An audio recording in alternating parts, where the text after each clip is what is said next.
Salut tout le monde, comment allez-vous? Moi ça va plutôt bien. Aujourd'hui on se retrouve pour une nouvelle vidéo. On va parler un petit peu de Pokémon. Alors ça fait longtemps que j'ai pas parlé de Pokémon. Voilà, d'habitude j'en parle pour les théories. Aujourd'hui on va parler de 4 teams de méchants donc qui m'ont beaucoup marqué et qui vraiment ont des intentions plutôt dangereuses sur beaucoup de choses.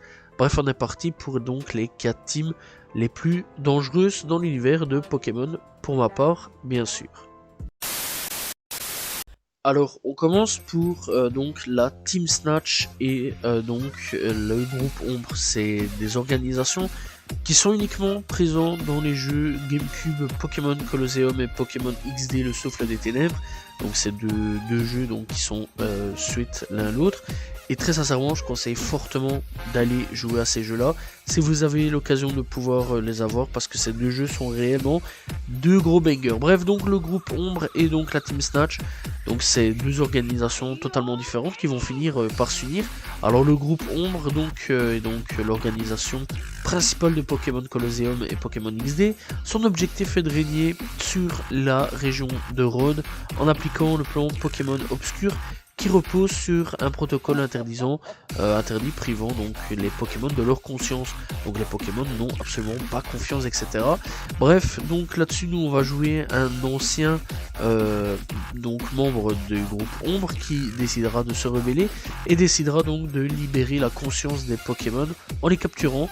Et donc la Team Snatch, il faut savoir que eux c'est un gang de voleurs et autres lobbies criminels en activité à Rhodes aussi. Et donc dans Pokémon Colosseum, ces membres s'allient au groupe Ombre afin donc de profiter de sa technologie qui leur permettrait de snatcher, donc capturer des Pokémon à tout va. Mais on le reverra aussi donc à partir de XD. Et ça, il faudra suivre un petit peu l'histoire dans tout ça.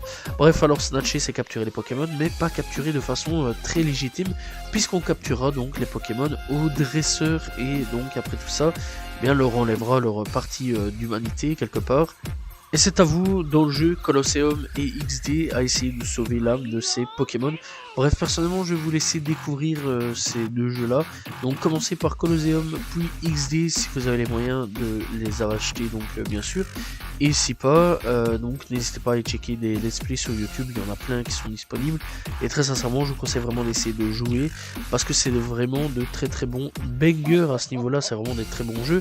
Et d'ailleurs, dommage en fait que sur les consoles suivantes, la Wii, la Wii U, même la Switch, la Switch on va un peu oublier, mais plutôt la Wii U, il n'y a pas eu des suites un petit peu en genre comme ça dans les Pokémon, parce que franchement c'était vraiment d'excellents jeux qui changeaient des jeux Pokémon habituels. Cette fois-ci, on va parler de la Team Galaxy. Alors, la Team Galaxy, c'est donc une team présente dans l'anime et alors dans les jeux vidéo. Alors, la Team Galaxy, eh bien, il faut savoir que c'est donc au niveau des sbires et tout ça, ils sont implantés à Sinnoh. Ces membres portent des tenues futuristes aux allures de combinaison un peu spatiales, etc. Bref, ils ont un G comme logo à ce niveau-là.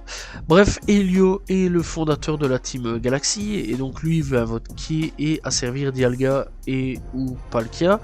Le duo légendaire, donc maître du temps et de l'espace, dans le but de remanier l'univers pollué sur lui par l'esprit. Ignorant les réelles intentions de leur chef, les membres de l'organisation sont convaincus d'agir pour le bien de la communauté, et ce malgré des méthodes dignes de la Team Rocket. À chaque fois que quelqu'un leur fait obstacle, eh bien ils défendent la légitimité de leur cause, tels des sectateurs, donc une secte dont on a lavé un petit peu le cerveau. Alors on peut retrouver aussi dans le jeu Pokémon Platine, introduit donc le personnage Belladonis, un agent spécial dans la lutte contre la team, et celui de Pluton, un nouveau membre de la Team Galaxy, d'ailleurs on va en reparler un petit peu après, qui tente donc de succéder à Helio dans le post-scénario. Alors donc, là-dedans, au niveau des sbires de la Team Galaxy, des membres haut placés, on retrouve donc Pluton qui est commandant, Saturne qui est commandant, Jupiter qui est la commandante et Mars qui est la commandante aussi. Donc ça c'est vraiment les bras droits. À la base donc on avait Mars, Jupiter, Saturne, Pluton est venu bien après, bien sûr, vu qu'il est apparu dans le jeu Platine, donc bien sûr. Et donc eh bien eux sont vraiment une team un peu de tarés aussi là-dessus. Voilà, ils veulent capturer des légendaires, remanier le temps, partir avec, Palkia donc vers une nouvelle dimension, etc. Bref, vraiment un truc de fou. Et très sincèrement, c'est pas Palkia, c'est Giratina plutôt, excusez-moi. Vraiment, avec tout ça, c'est vraiment un truc de fou, voilà. Bref, donc dans l'animé, à ce niveau-là, la Team Galaxy dans les animés est globalement similaire à celle des jeux vidéo. Elle s'en démarque malgré tout en termes de discrétion, préférant rester plutôt dans le secret et entretenir le mystère quant à ses intentions. Bref, donc t'imagines bien qu'après on verra de plus en plus la Team Galaxy. Et alors on la reverra aussi dans Pokémon Génération, puisqu'elle apparaît dans l'épisode Le Nouveau Monde à ce niveau-là. Donc clairement, elle apparaît quelques fois dans l'animé. Bref, en tout cas, c'est une team assez marquante à ce niveau-là. Moi personnellement, étant plus jeune, elle m'a fortement marqué et j'avais bien apprécié cette team à combattre. Je suis obligé de parler de ces deux teams parce que l'une ne va pas sans l'autre, la team Aqua et la team Magma. Alors cette team là elle est assez particulière puisque donc elle est dirigée par deux personnes à ce niveau là et donc ces deux organisations rivales font courir un danger énorme dans la région de Hoenn. Chacun d'elles aux couleurs de son élément de prédilection, en l'occurrence l'eau pour la team Aqua et la terre pour la team Magma. Dirigés respectivement par Arthur, donc Arthur lui il gère la team Aqua, et donc l'autre leader, donc Max, qui lui gère la team Magma à ce niveau-là. Alors donc, ces deux teams là, eh bien, les deux factions s'affrontent dans une course effrénée à tout ce qui permettrait d'atteindre, d'étendre donc le domaine maritime ou terrestre, avec en point d'orque la lutte pour le contrôle d'un Pokémon légendaire l'un comme l'autre. Alors, pouvant altérer le climat, on parle de Kyogre pour la team Aqua et ou de Groudon pour la team Magma. Les membres de ces groupes ont pour objectif donc diamétralement opposés, n'ont pas conscience des dommages qu'ils peuvent causer, mais comptent malgré tout aller au bout de leurs idées. Et donc on les retrouve dans Pokémon Ruby et Saphir, qui sont d'excellents jeux que je conseille fortement d'ailleurs, et donc dans les remakes Omega et Alpha, qui par contre j'ai pas joué. Bref donc, alors au niveau des membres, eh bien au niveau de Arthur c'est le leader, le lieutenant c'est Mathieu et Sarah est la lieutenante pour la team Aqua. Alors pour la team Magma, eh bien le leader est Max et on retrouve Kelvin en lieutenant et Courtney en lieutenante. Alors donc on les retrouve à partir donc de la saison Génération, et alors on le retrouve à l'épisode Une fabuleuse découverte pour donc la team Magma, et pour la team Aqua, pardon, c'est toujours Génération, et donc on le retrouve donc dans l'épisode La Société d'Avon. Bref, alors cette team là, l'une comme l'autre, sont aussi un peu des tarés, puisque si l'un capture Kyogre, eh bien l'eau monte à une vitesse de fou, et si l'autre capture Groudon à ce moment-là, si je me souviens bien, c'est les océans qui commencent un petit peu à disparaître. Bref, c'est des trucs de fou. En tout cas, il pourrait y avoir donc aussi un combat de titans entre Kyogre et Groudon là-dessus. Voilà, et c'est vraiment des trucs de fou aussi, ils sont pas très nets dans leur tête. En tout cas, c'est vrai quand même qu'ils m'avaient assez bien marqué dans les jeux vidéo à cette époque-là, vraiment étant jeune aussi, et j'avais bien aimé cette team-là. Alors, pour la dernière, bien sûr que je ne pouvais pas ne pas parler de la Team Rocket, les gars. Bien sûr, la Team Rocket, c'est une team légendaire.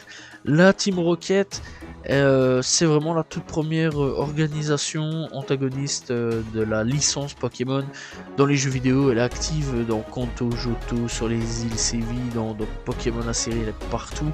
Elle opère partout. Elle est également donc sur l'archipel Orange. La Team Rocket sont bien connus pour Jesse, James et bien d'autres encore, hein. Voilà, il y a vraiment pas mal de personnes à ce niveau-là. Bref, donc clairement, il y a vraiment pas mal de têtes bien connues, je pense. Le trio bien connu de l'anime, Jesse, James, Meowth. Voilà, Giovanni, la tête vraiment pensant à ce niveau-là. Bref, il y a eu Butch et Cassidy, il y a eu Attila et 1. Ouais, à ce niveau-là, c'est quand même bien recherché à ce niveau-là. Et donc Annie et Oakley, et vraiment c'est bien connu. On a eu d'autres aussi agents, Domino, Wendy, Miyamoto. Voilà, au niveau des grosses têtes, on a quand même aussi Amos, Ariane, Lambda et Lance au niveau des commandants et commandantes. Bref, franchement, c'est une team qui est là depuis pas mal d'années. C'est une organisation criminelle qui s'est donnée pour but la domination du monde. Ouais, vraiment, les mecs sont des fous. Et donc par tous les moyens criminels possibles, du vol, du cambriolage, kidnapping, racket, braconnage, etc. etc. J'en passe, les mecs font tout et n'importe quoi. Ils ont aucun scrupule, ils en ont clairement rien à cirer. Et donc encore une fois, c'est la première team apparue dans l'univers Pokémon. Et elle est présente dans tout, voilà, que ce soit dans les jeux vidéo, les dessins animés, les cartes à jouer, ou encore le manga, l'organisation menée par le leader charismatique Giovanni, surnommé le boss ou le patron, compte un nombre indéterminé de membres. Les plus connus et les plus emblématiques sont encore une fois Jesse James Meowth, voilà, qui constitue un trio récurrent dans la série télévisée contre Sacha. D'ailleurs on les voit très tôt dans la série. Bref, en raison de nombre de zones d'ombre concernant bien ses activités de couverture et de moyens financiers dont elle dispose, la Team Rocket peut par bien des aspects être comparée à une mafia sur beaucoup de choses. Les gars ont vraiment un truc de fou. C'est une organisation de malade, voilà, elle est là partout. D'ailleurs en plus Giovanni, le pire, c'est qu'il est le 8e champion d'arène de Kanto. On s'en fout là-dessus, tu vois, tu te dis ouais tranquille, on va faire tous les champions d'arène, mais le mec t'arrive, tu te dis bah tranquille, bah on va se faire, en fait t'apprends que c'est un boss quoi, tu vois. Au début tu t'en fous un peu, tu te dis ok on va battre la Team Rocket, puis t'apprends en fait que plus on avance, bah ouais, plus t'apprends en fait que le mec il impose. On s'en fout un peu, tu vois, au début de la Team Rocket, mais après, en fait, t'apprends que les mecs sont vraiment un peu des malades mentales sur pas mal de choses. Voilà, clairement, la Team Rocket, c'est vraiment les boss number one sur beaucoup de choses. Et bah, tu t'en fous au début un petit peu d'apprendre que Giovanni, bah en gros, le mec, c'est un peu le boss donc du champion d'arène de Kanto, tu vois, tu t'en fous un peu. Mais clairement en plus t'apprends que c'est le boss de la Team Rocket, là tu t'en fous un peu moins. Le mec vraiment il en impose, c'est un fou quoi dans sa tête. Il a aussi des Pokémon bien badass dans ses rangs. Il est à l'origine de la création de Mewtwo, voilà. Clairement, le mec il a un casino à lui tout seul à Kanto, il sévit partout où il y a moyen de sévir.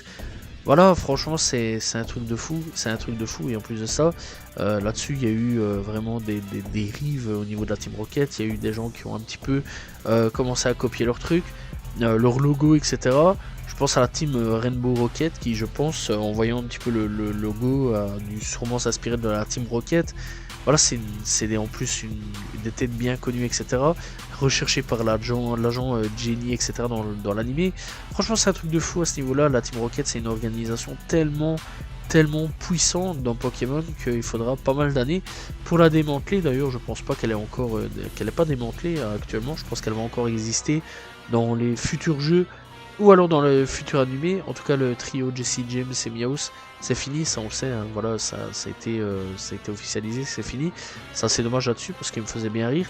Mais bon, comme Sacha aussi, c'est fini dans l'animé vu que maintenant ce sont des nouveaux personnages. Mais en tout cas, la Team Rocket mérite clairement sa première place vu le nombre incalculable de crimes qu'ils peuvent commettre. Voilà, c'est donc la fin de cette vidéo sur les 4 teams de Pokémon qui m'ont vraiment impressionné, que ce soit dans les mangas, jeux vidéo ou dans la série animée. Bref, en tout cas, eh bien, j'espère que vous avez apprécié la vidéo. N'hésitez pas à vous abonner, liker, commenter, partager. Quant à moi, on se retrouve demain pour une nouvelle vidéo. Salut tout le monde, ciao ciao.